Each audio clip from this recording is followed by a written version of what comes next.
All right, let's set the stage. The tension was high in Slidell this morning. 25 of the best spellers on the North Shore fought it out at Boyet Junior High in the Scripps National Spelling Bee Qualifier.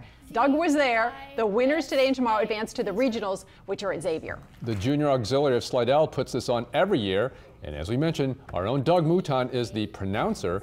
Wilson Ho and Lily Johnson went 16 rounds before Lily won on the word juxtapose. Oh, wow. There are 2 spelling bees this week, this one at Boyet and tomorrow at Clearwood Junior High. 16 rounds. Those 2 were unbelievable. They spelled everything in sight. Could you spell the words before you actually had them? I will say yes. The truth is not really. All right, that's our news at 5. Thanks for joining us. We'll see you back here at 6 o'clock.